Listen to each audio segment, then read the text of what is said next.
அப்படி அந்த குடி எதாக வேணால் எடுத்துக்கலாம். தன்னுடைய குடும்பத்தினுடைய மேன்மைக்காக தொடர்ச்சியாக உழைக்கக்கூடிய ஒரு நல்ல மனிதர். அனைவருக்கும் வணக்கம். விழித்தமிழா சேனலை சப்ஸ்கிரைப் செய்து ஆதரவளியுங்கள்.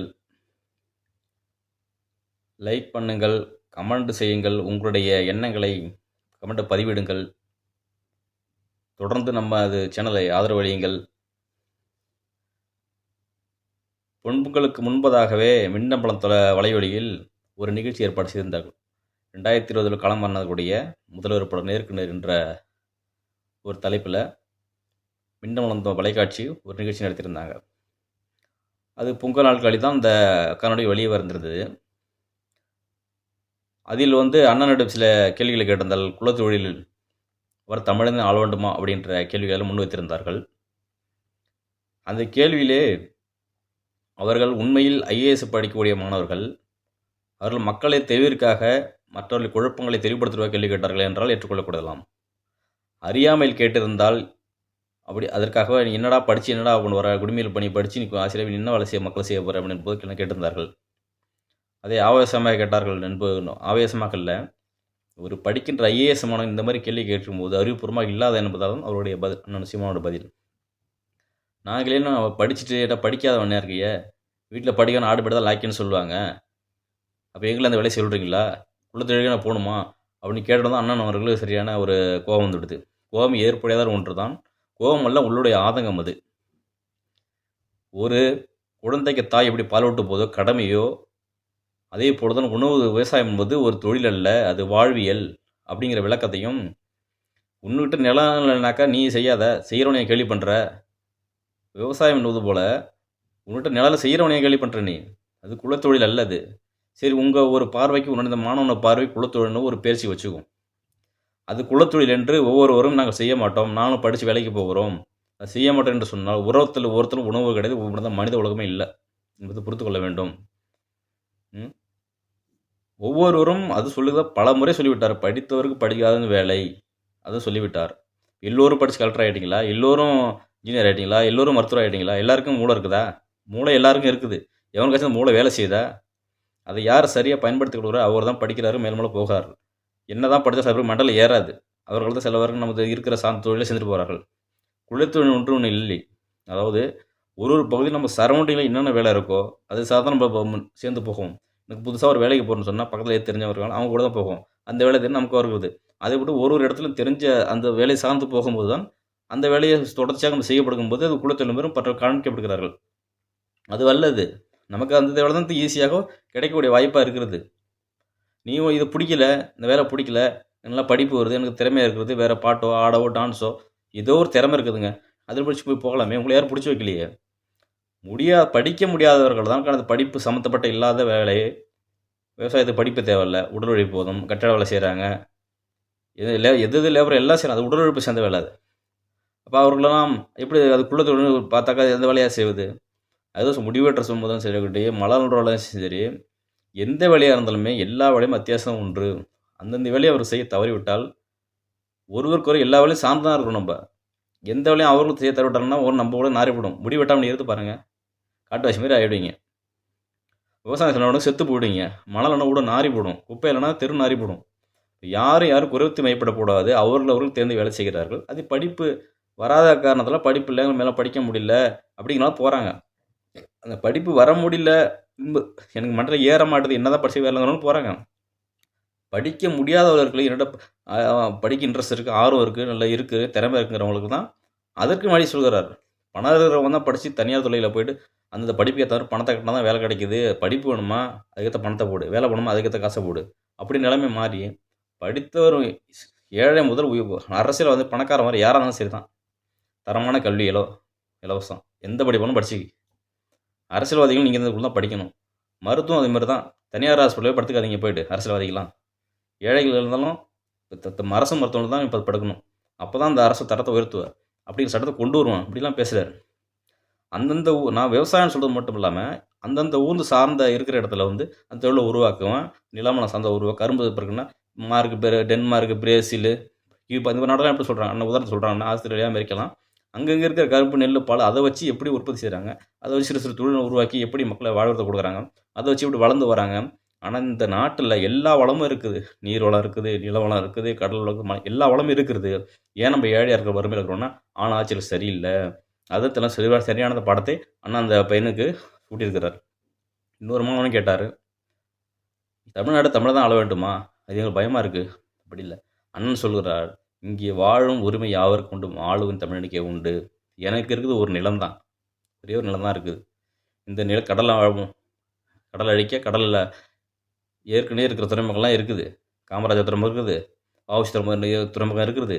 புதுசாக அதான் இல்லை காட்டுப்பள்ளியில் எதுக்கு துணையர்களை அடைச்சி மலையில் ஒட்டச்சி நிரப்பி எதுக்கு அம்பானி கட்டுறாரு. இதெல்லாம் ஏன் சொல்கிறாருன்னு சொன்னாக்கா, இந்த பூமியை இருக்கணும்னா அந்த மலையை உடைச்சா மலையை உருவாக்க முடியாது. மண்ணை அதுக்கு எடுத்த மண்ணை உருவாக்க முடியாது.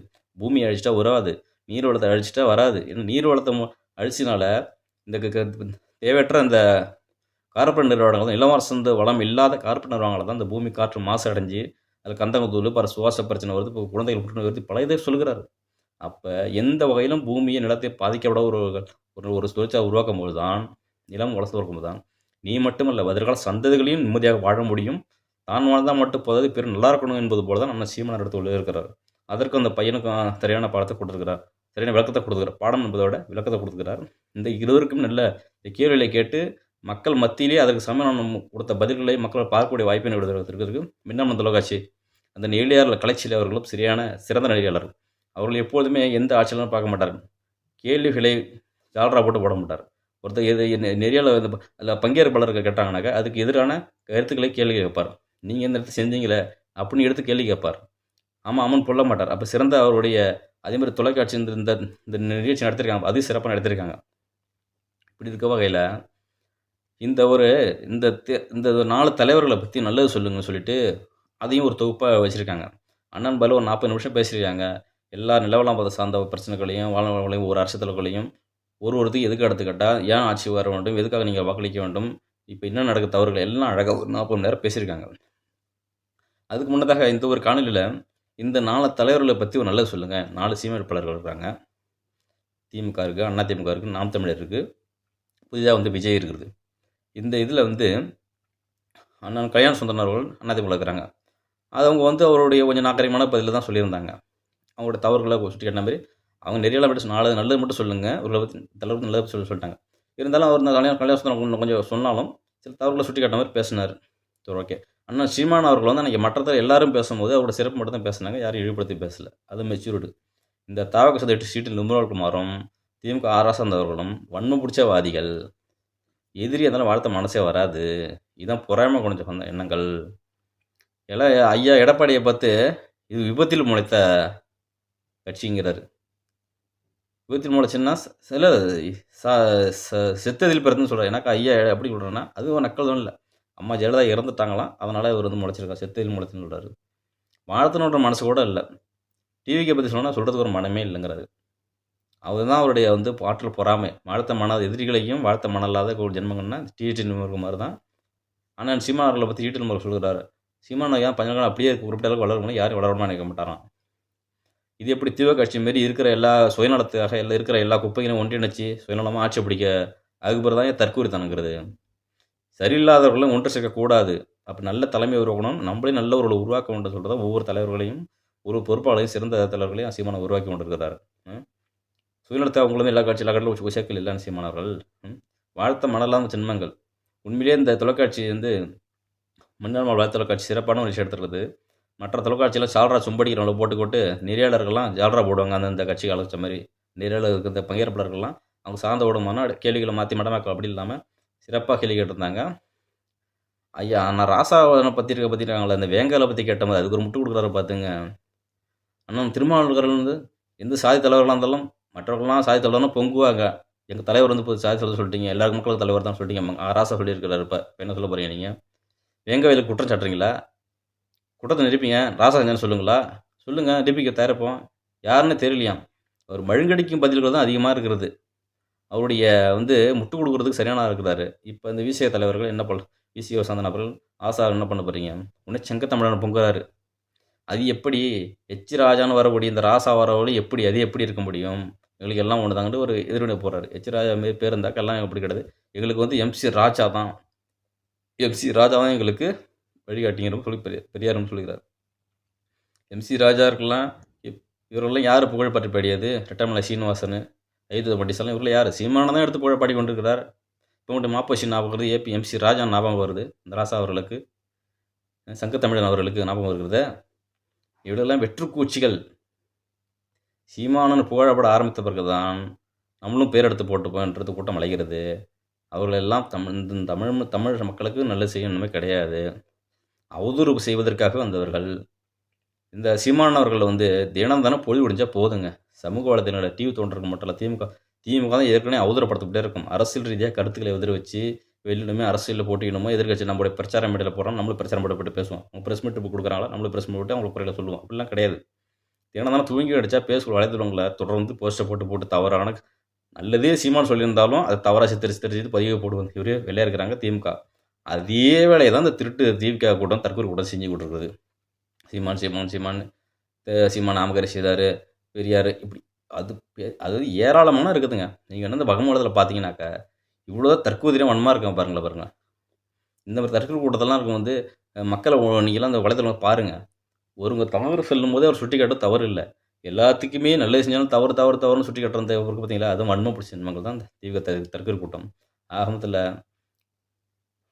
சீமான நல்லது செஞ்சால் வரவேற்பார். அந்த சீட்டின் அவர் சொல்லுகிறாரு, அவர் அப்படியே தான் இருக்கிறாராம்.